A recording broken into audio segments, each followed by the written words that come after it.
Hoje eu vou contar para vocês outra história bem interessante em torno dessas imagens aqui de dezenas de caças como o MiG-25, que foram descobertos enterrados lá no Iraque em 2003.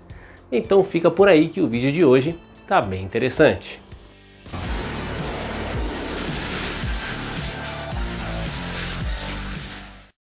Olá pessoal, depois que os Estados Unidos invadiram o Iraque em 2003, em busca de armas nucleares, biológicas ou químicas, as tropas americanas encontraram muitas coisas bizarras que iam de armas e vasos sanitários feitos de ouro até uma cópia do Alcorão escrito com o próprio sangue do ditador, e os chamados romances de Saddam, que eram vários poemas e livros de romance que teriam sido escritos por Saddam Hussein. E embora eles não tenham encontrado nenhuma arma de destruição em massa, eles encontraram armas, mais especificamente aeronaves militares em perfeitas condições, enterradas na areia ao lado de uma base aérea. E os norte-americanos retiraram da areia dezenas de caças MiG-25 e jatos de ataque Su-25. E como vocês podem ver aí nas imagens, as aeronaves já sem as asas, mas na maior parte muito bem conservadas, apesar de terem ficado na areia sabe-se lá quanto tempo. Mas afinal, por que Saddam teria intencionalmente enterrado os aviões da sua própria força aérea? A resposta começa com o fato de que a força aérea iraquiana sofreu bastante na defesa do seu espaço aéreo nos conflitos anteriores. Olha, na guerra Irã-Iraque, por exemplo, que durou ali até o final dos anos 80, a força aérea iraquiana tinha um poder aéreo até respeitável e poderia ter derrotado facilmente os iranianos, mas o Irã acabou adquirindo o que havia de melhor na época, que era o caça norte-americano F-14 Tomcat, que era equipado com um poderoso radar e um míssil capaz de atingir alvos a mais de 100 km de distância, além do fato de que os pilotos de caça iranianos eram muito bons, e o que aconteceu é que na maioria das vezes os pilotos iraquianos acabavam fugindo quando se deparavam com os Tomcats iranianos. Inclusive os F-14 obtiveram mais de 100 vitórias aéreas nesse conflito.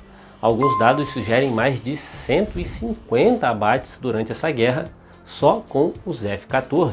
Ainda assim, em 1991, a Força Aérea do Iraque ainda tinha um bom poder de combate, com mais de 700 aeronaves. Eles tinham adquirido muitos caças mais novos e mais capazes, como o soviético MiG-29 e até mesmo os franceses Mirage F-1, e até melhoraram suas bases aéreas, aumentaram o tamanho e o número das suas pistas e construíram centenas de abrigos de aeronaves reforçados para proteger as aeronaves em solo. Mas mesmo tendo uma força aérea considerável, o Iraque não tinha a mínima chance no ar contra o poder aéreo dos Estados Unidos, e durante a Guerra do Golfo, na chamada Operação Tempestade no Deserto, entre janeiro e março de 91, os pilotos norte-americanos derrubaram 37 aeronaves iraquianas.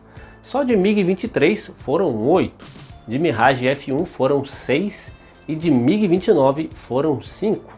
E no geral os Estados Unidos tiveram uma superioridade aérea praticamente absoluta nesse conflito. E em 2003, durante aquela outra invasão, quando os Estados Unidos e as forças da coalizão invadiram o Iraque, eles simplesmente não enfrentaram nenhuma oposição da Força Aérea Iraquiana.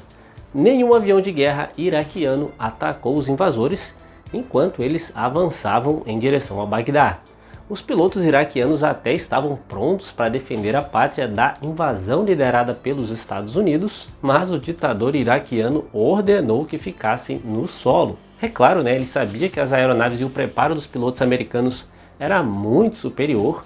Ele tinha visto isso 12 anos antes e lembrava o que os seus pilotos fizeram na Primeira Guerra do Golfo, quando eram enviados para defender a pátria. E os que não foram abatidos acabaram voando para a relativa segurança do Irã, sendo que os iranianos nunca devolveram nenhuma dessas aeronaves. E ainda mais naquele momento que os Estados Unidos já estavam voando com o poderoso F-22 Raptor, um caça muito à frente do seu tempo, e que ainda é até hoje a referência em termos de superioridade aérea, então eles realmente não teriam chances. E Saddam Hussein, numa tentativa desesperada de manter a sua força aérea, ordenou então que os caças mais avançados fossem parcialmente desmontados e enterrados na areia perto dos aeródromos. E foi até uma decisão inteligente, já que no ar eles seriam aniquilados e no solo eles seriam bombardeados ou desmontados pelos invasores.